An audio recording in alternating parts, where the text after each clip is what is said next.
আসসালামু আলাইকুম প্রিয় দর্শক, অন্য মঞ্চের আলাপ চাইতায় আপনাদের সকলকে আমন্ত্রণ জানাচ্ছি। নমস্কার।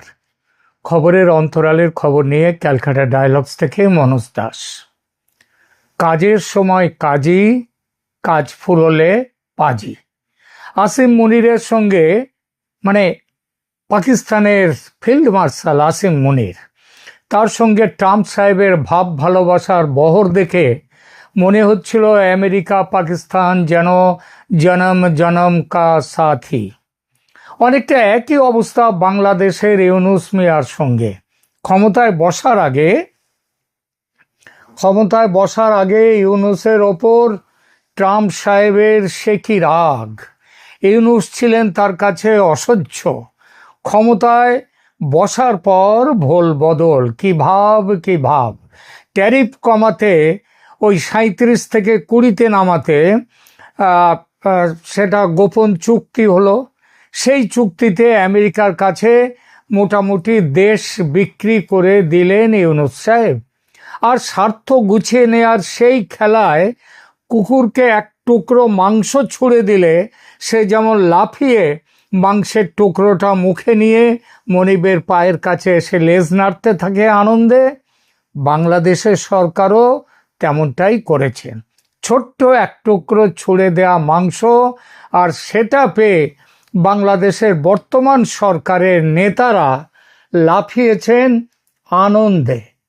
আমেরিকার সঙ্গে বাংলাদেশের সম্পর্কের সাম্প্রতিক উন্নয়ন নিয়ে প্রধান উপদেষ্টা ডক্টর মোহাম্মদ ইউনূস, পররাষ্ট্র উপদেষ্টা তৌহিদ হোসেন, জাতীয় নিরাপত্তা উপদেষ্টা খলিলুর রহমান আমেরিকার ভালোবাসায় গদগদ হয়ে গিয়েছিলেন। সে আনন্দ চেপে না রেখে বলেছেন বারংবার প্রকাশ্যে। প্রধান উপদেষ্টা ডক্টর মোহাম্মদ ইউনূস বিভিন্ন আন্তর্জাতিক ফোরামে এবং সংবাদ মাধ্যমে বহুবার জানিয়েছেন যে আমেরিকার সঙ্গে বাংলাদেশের সম্পর্ক একটা নতুন উচ্চতায় পৌঁছেছে।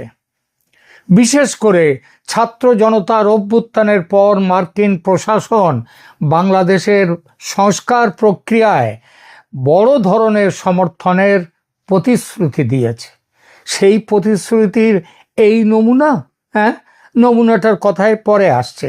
অবশ্য থাম্বনেলে বলেছে, আপনারা হয়তো অনেকেই ধরতে পেরেছেন। এবার পররাষ্ট্র উপদেষ্টা তৌহিদ হোসেন সাহেবের কথা শুনুন। তৌহিদ হোসেন গত কয়েক মাসে একাধিকবার স্পষ্ট করেছেন যে বর্তমান অন্তর্বর্তীকালীন সরকারের সঙ্গে যুক্তরাষ্ট্রের সম্পর্ক আগের তুলনায় অনেক অনেক বেশি সহজ এবং সহযোগিতার। বাংলাদেশের পাশে আমেরিকা পাহাড়ের মতো দাঁড়িয়ে আছে। তিনি জানিয়েছেন মার্কিন প্রশাসন বাংলাদেশের অর্থনীতি পুনরুদ্ধার, প্রাতিষ্ঠানিক সংস্কার এবং গণতন্ত্র পুনর্গঠনে সরাসরি কাজ করবে। ঢাকার মার্কিন দূতাবাসের কর্তারা গত কয়েক মাস ধরে যমুনায়, ক্যান্টনমেন্টে, সুপ্রিম কোর্টের প্রধান বিচারপতির বাড়িতে, অফিসে এতবার গিয়েছেন, এত নির্দেশ দিয়েছেন, এত সন্ত্রাসবাদীদের জেল থেকে মুক্ত করেছেন যে সরকারের গাড়ির ড্রাইভার শুধু নয়, গাড়ির মালিক যে আমেরিকা সেটা বোঝা যাচ্ছে। তৌহিদ হোসেন বলেছেন ডেমোক্রেসি, হিউম্যান রাইটস এবং গভর্নেন্সের ক্ষেত্রে পারস্পরিক সহযোগিতা আরও গভীর হয়েছে। তো এই সেই সহযোগিতার নমুনা আসছি সেই প্রসঙ্গে। তার আগে বলে নিই খলিলুর রহমানের কথা, জাতীয় নিরাপত্তা উপদেষ্টা। তিনি আবার প্রধান উপদেষ্টার পররাষ্ট্র বিষয়ক বিশেষ দূতও বটেন। আবার ওই রোহিঙ্গাদের ব্যাপারে তিনি হাই রিপ্রেজেন্টেটিভ। তো খলিলুর রহমান সম্পর্কের, আমেরিকা বাংলাদেশ সম্পর্কের এই ইতিবাচক পরিবর্তনের কথা বলেছেন উচ্চ কণ্ঠে। তার মতে মার্কিন উচ্চ পর্যায়ের প্রতিনিধি দলের সাম্প্রতিক ঢাকা সফর এবং বাংলাদেশের প্রতিনিধিদের ওয়াশিংটন সফরের মাধ্যমে দ্বিপাক্ষিক সম্পর্কের ক্ষেত্রে আর আস্থার সংকট বলে কিছু নেই। এখন বিশ্বাস আর ভালোবাসার যে সুবাতাস, সেই সুবাতাস বইছে দু দেশের সম্পর্কে, যেটা আগে কোনো দিন ছিল না। কিন্তু এরা সবাই ভুলে গেছেন বড়র পিরিতি বালির বাঁধ, ক্ষণে হাতে দড়ি ক্ষণিক চাঁদ। চাঁদ পেতে না পেতেই দড়ি বাঁধার প্রক্রিয়া ভালোভাবেই শুরু করে দিল আমেরিকা। আমেরিকার সবচেয়ে বড় মিত্র বলে যাকে ধরা হচ্ছিল, সেই পাকিস্তানের সঙ্গে নতুন প্রেমে হাবুডুবু খাওয়া বাংলাদেশের হাতেও দড়ি পড়ল। গোলাম বানাবার খেলা গুছিয়ে নেওয়ার পর, মানে বাংলাদেশের কাছ থেকে যেসব জিনিসগুলো নেয়ার সেগুলো নেয়ার পর এবার লাথি কষাবার পালা। পাকিস্তান বাংলাদেশ দুই ভাইয়ের পশ্চাৎ দেশে কোষে দুই লাথি লাগিয়েছে আমেরিকা। ভিসা বন্ধের মার্কিনী সিদ্ধান্তকে যদি লাথি মারা বলা হয়, বেশি বলা হবে কি? কেন বেশি বলা হবে না, সেই আলোচনায় আসছে। বাংলাদেশ সমেত ৭৫টা দেশের নাগরিকদের ভিসা বন্ধ করেছে আমেরিকা। এই তালিকায় পাকিস্তান সমেত মার্কিন ব্লকের অন্তর্ভুক্ত বেশ কিছু মুসলিম দেশকে রাখা হয়েছে। অথচ ভারতের ক্ষেত্রে বিধিনিষেধ দেয়নি আমেরিকা, শ্রীলঙ্কার ক্ষেত্রে দেয়নি। কেন এমনটা হলো? একটু ভাঙতে হয়। সম্প্রতি মার্কিন যুক্তরাষ্ট্র বাংলাদেশ সমেত বিশ্বের ৭৫টা দেশের নাগরিকদের জন্য ইমিগ্র্যান্ট ভিসা মানে স্থায়ীভাবে বসবাসের ভিসা দেওয়ার প্রক্রিয়া স্থগিত করার ঘোষণা দিয়েছে। এটা ডোনাল্ড ট্রাম্প প্রশাসনের অভিবাসন নীতির একটা বড় অংশ। এই সিদ্ধান্তের মূল কারণ কি? মার্কিন স্টেট ডিপার্টমেন্টের মতে এই ৭৫টা দেশের নাগরিকরা যুক্তরাষ্ট্রে গিয়ে আর ফেরার নাম করেন না বেশিরভাগ। তারা সেখানে থেকে যান, সে দেশের জনকল্যাণমূলক যেসব তহবিল থাকে, ওয়েলফেয়ার, পাবলিক বেনিফিটস, তার ওপর নির্ভর করে বসে থাকেন। একে বলা হচ্ছে পাবলিক চার্জ নীতি। অর্থাৎ যুক্তরাষ্ট্র চায় না এমন কেউ অভিবাসী হয়ে আসুক যারা ভবিষ্যতে সে দেশের ট্যাক্সের টাকার ওপর বোঝা হয়ে দাঁড়াবে। এই যে নতুন নীতি, এটা কার্যকর হতে চলেছে আজ থেকে 1 সপ্তাহ নেই, তার মধ্যেই এটা কার্যকর হতে চলেছে 21শে জানুয়ারি 2026 থেকে। এই সিদ্ধান্তের ফলে বাংলাদেশের কি কি সংকট হতে পারে একটু দেখা যাক। বড় ধরনের সংকট কিনা। প্রথমত, পরিবার পুনর্মিলন বন্ধ। যারা ডিভি লটারি, বর্তমানে যদিও বাংলাদেশের জন্য এটা নেই, বা ফ্যামিলি কোটায় বাবা মা ভাই বোন বা স্বামী স্ত্রীর মাধ্যমে গ্রিন কার্ডের অপেক্ষায় ছিলেন, তাদের সংখ্যা কিন্তু লক্ষাধিক। তাদের প্রক্রিয়া অনির্দিষ্টকালের জন্য আটকে গেল। এক কথায় আমেরিকায় গিয়ে বসবাসের স্বপ্ন বাংলাদেশের মানুষের জন্য থাকলো না। একই পরিস্থিতি পাকিস্তানের ক্ষেত্রেও। শুধু বাংলাদেশ বা পাকিস্তান কেন, এই নিষেধাজ্ঞা বিশ্বের মুসলিম দেশগুলোর জন্যই বিশেষ করে করা। ৭৫টা দেশের তালিকায় নজর রাখলে দেখা যাবে নিষিদ্ধ তালিকার প্রায় ৩/৪ দেশ মুসলিম দেশ। তাদের মধ্যে তেলের টাকার মালিক মধ্যপ্রাচ্যের বেশ কিছু দেশও আছে। কিন্তু সবচেয়ে ক্ষতিগ্রস্ত হবে কে? বাংলাদেশ। এমনকি পাকিস্তানের চেয়েও তাদের ক্ষতি বেশি। এটা এই জন্য যে দেশের জনসংখ্যা ও ভিসা নিয়ে আমেরিকায় গিয়ে আর ফিরে না আসার সংখ্যায় বাংলাদেশ ওই ৭৫ দেশের তালিকার ওপরের দিকে, একেবারে ওপরেও বলা যায়। ফলে ক্ষতিটা বাংলাদেশের বেশি। অন্যান্য প্রভাব কি হতে পারে? দেখুন, কর্মসংস্থান ও রেমিট্যান্সের ওপর বড় প্রভাব পড়বে। দীর্ঘমেয়াদী কর্মসংস্থান বা ইমিগ্রেশন ভিসা বন্ধ হওয়ায় নতুন করে লোক পাঠানোর সুযোগ চলে যাবে, যা ভবিষ্যতে রেমিট্যান্সে প্রভাব ফেলতে পারে।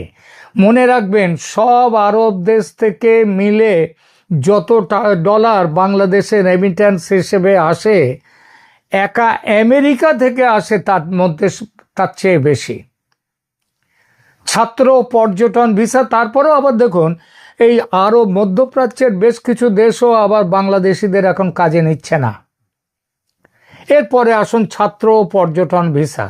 মনে রাখবেন এটি মূলত ইমিগ্র্যান্ট ভিসার ওপরে নিষেধাজ্ঞা।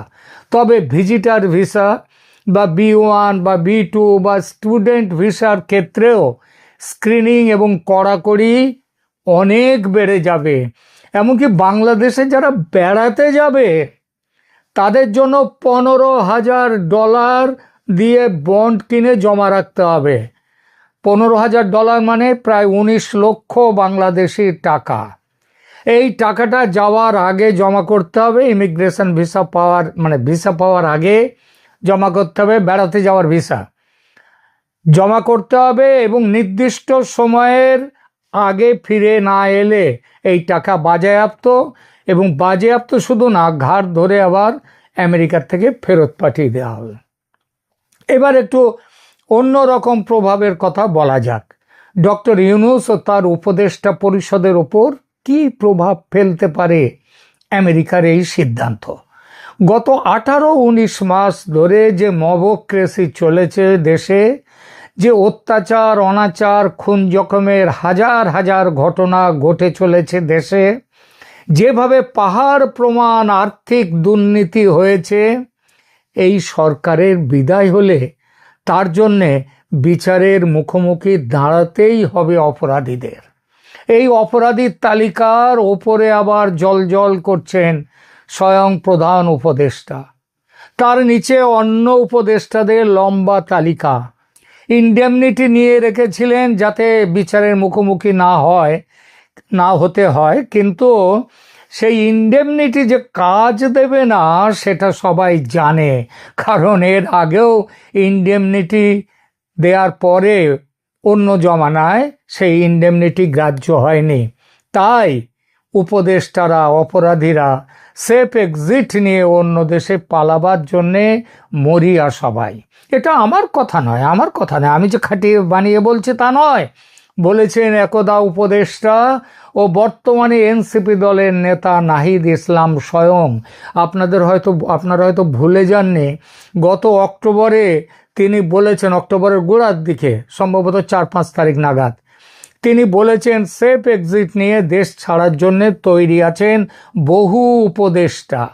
তাদের তালিকাও তার কাছে আছে এবং যথাসময়ে সেই তালিকা প্রকাশ করে দেবেন বলে তিনি হুমকিও দিয়েছিলেন। যদিও প্রধান উপদেষ্টা তাকে বুঝিয়ে সুঝিয়ে শান্ত করার পর তালিকা আজ পর্যন্ত প্রকাশ করেননি তিনি। প্রধান উপদেষ্টা বুঝিয়ে তাকে বলেছিলেন ভয় তো আওয়ামী লীগকে, তা আওয়ামী লীগ যদি ভোটেই না আসতে পারে, ভোটে না থাকতে পারে, তাহলে তারা ফিরবেটা কি করে? সুতরাং ভয় নেই, আর বিএনপির তারেক জিয়াকে ম্যানেজ করতে অসুবিধা হবে না, তিনি বলে টলে রেখেছেন। কিন্তু এই সিনারিও, এই দৃশ্যপট আবার দ্রুত পাল্টাচ্ছে। ভারত চাপ দিচ্ছিল অনেক দিন ধরেই আওয়ামী লীগকে ভোটে রাখতে হবে, ইনক্লুসিভ ইলেকশন, কিন্তু আমেরিকা ধরি মাছ নাছুই পানি করছিল, মানে মনে এক আর মুখে আর এক। ইনক্লুসিভ ইলেকশনটা অনেক সময় পিছলে যাচ্ছিল মুখ থেকে, ওটা বেরোচ্ছিল না, ফ্রি অ্যান্ড ফেয়ার বলে থেমে যাচ্ছিল। কিন্তু অতি সম্প্রতি দ্বিধা দূর করে আওয়ামী লীগকে নিয়ে ইনক্লুসিভ নির্বাচনের কথা বলছে আমেরিকা। ঢাকায় মার্কিন রাষ্ট্রদূত ক্রিস্টেন সেন ইউনূসের সঙ্গে দেখা করে পরিষ্কার জানিয়ে দিয়েছেন কথা। আবার দিল্লিতেও একই কথা বলেছেন সার্জিও গোর। 12 তারিখের ভোট পিছিয়ে যাওয়ার কথা এখন জোরে সোরে আলোচনায় আসছে, এবং আসছে নির্বাচনে আওয়ামী লীগের অন্তর্ভুক্তির সম্ভাবনা, সেই আলোচনাও খুব জোরে সোরে চলছে। যদি সত্যিই হয় সেটা, তবে পাগলের মতো সেফ এক্সিট খুঁজতেই হবে ইউনূস এবং তার চেলারা এইবার সেফ এক্সিট খুঁজবেন। প্রশ্ন, কোথায় যাবেন তারা? ইউরোপের বেশিরভাগ দেশ মুসলিমদের তাদের দেশে আশ্রয় দেওয়ার বিষয়ে আজকাল খুব কড়াকড়ি করছে, আপনারা জানেন। যেভাবে মুসলিম অভিবাসীরা এসব দেশে আশ্রয় নিয়ে মৌলবাদী কাজকর্ম করছে, শরিয়া কানুন চালু করবার চেষ্টা করছে, যেভাবে ধর্মীয় হিংসা তৈরি করছে, তাতে ইংল্যান্ড, ফ্রান্স, জার্মানি, ইতালিতে ঠাঁই মিলবে না। বড় আশ্রয়ের জায়গা ছিল আমেরিকা, সেই বন্ধু আমেরিকাও দরজা বন্ধ করল। অতএব বড় বিপদ সামনে। এই বিপদ যত না বাংলাদেশ আর পাকিস্তানের নাগরিকদের জন্য, যতটা না তাদের জন্য, বাংলাদেশ আর পাকিস্তানের জন্য, ততটা আর কোনো দেশের জন্য নয়। কারণ আমেরিকায় বাংলাদেশের নাগরিক বৈধভাবে আছেন প্রায় 15 লক্ষ, আর অবৈধভাবে 2 লক্ষ। গ্রিন কার্ডের জন্য আবেদন পেন্ডিং আছে লক্ষাধিক। এদের আমেরিকা যাওয়া আটকে গেল, এবং যারা অবৈধভাবে যারা রয়েছেন তাদেরকেও কিন্তু প্রতিদিন কয়েকজন করে কিন্তু ফেরত চলে আসছে, বাংলাদেশে ফেরত পাঠানো হচ্ছে। এই সমস্যা আরো বাড়বে, ভয়ঙ্করভাবে বাড়বে। এখনকার মতো এখানেই রাখছি। ধন্যবাদ।